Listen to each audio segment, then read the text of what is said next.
La inflación es la roja y los hogares en pobreza general es el azul. Allí se muestran varias cosas, ¿no? Lo primero es que entre el 80 y el 98 hubo inflación incluso superior a hasta el 2013, antes de la inflación inducida, superior a los niveles de inflación que hemos visto después del 99, a pesar del crecimiento económico. Hubo niveles de inflación y esa inflación estuvo acompañada de incrementos de la pobreza. Después del 99, de alguna forma, la inflación estuvo controlada hasta el 2012. También hubo disminución de la pobreza. Y después del 2013, que es cuando inician estas distorsiones por el posicionamiento del tipo de cambio paralelo, exactamente desde agosto del 2012, se genera una inflación inducida. Yo te quiero hacer una pregunta, y me voy al gráfico, porque aquí obviamente estamos viendo una inflación fluctuante, pues, de acuerdo a las leyes del mercado, ¿verdad? Pero a partir del 99 vemos estabilizado el proceso inflacionario. Pero aquí vemos algo que es anormal, es una anomalía, que es la inflación, como dicen ellos lo dicen, lo tienen como propaganda, que es la inflación más alta en los últimos años. Esta inflación, quiero hacer la pregunta de la manera más técnica posible. ¿Esta inflación obedece a unas leyes de mercado normales? Bueno, la inflación primero, esa inflación que estamos viendo desde el 2013, no está... Porque eso es brutal. Sí, sí, y además es exagerado, pero no depende, no es ocasionada por el juego de la demanda y oferta.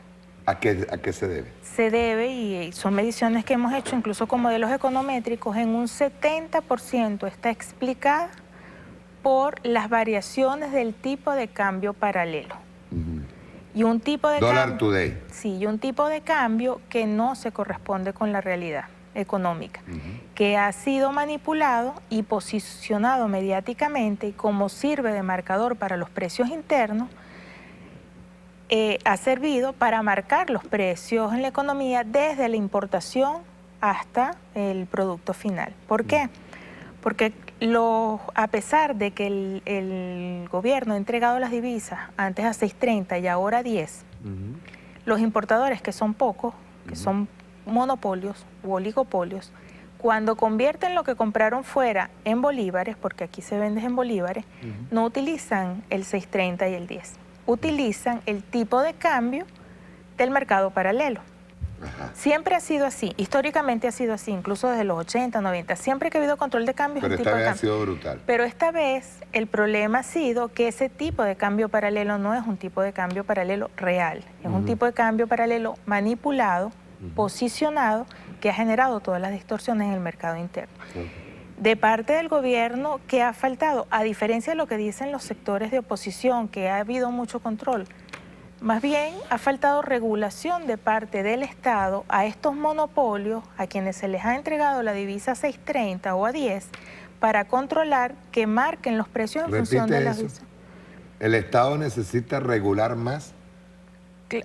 Claro, regular a estos monopolios que importan, que se les entregó divisas a 6.30, pero que están marcando precios a un tipo de cambio paralelo que además no es un tipo de cambio... Que no es normal, es un tipo de cambio paralelo que siempre existió en temporadas incluso de venta de divisas controlada, siempre existió un mercado paralelo, un mercado negro. Siempre existe. Pero nunca de esta manera. De esta manera obedece a otro tipo de motivo. Claro, una manipulación, porque además ese tipo de cambio paralelo, cuando uno contrasta con reservas internacionales, incluso en el enfoque monetarista, con reservas internacionales y liquidez monetaria, no se corresponden los valores de ese tipo de cambio paralelo. Por eso te decía la pregunta, no técnica. ¿Eso es normal? No, esa inflación está explicada en un 70% por la manipulación del tipo de cambio paralelo por esa vía. Y volvemos a lo mismo. Es la concentración de capitales y los monopolios, la debilidad estructural de nuestra economía, además del modelo rentista, lo que ha hecho que algunos sectores hayan podido manipular y distorsionar la economía.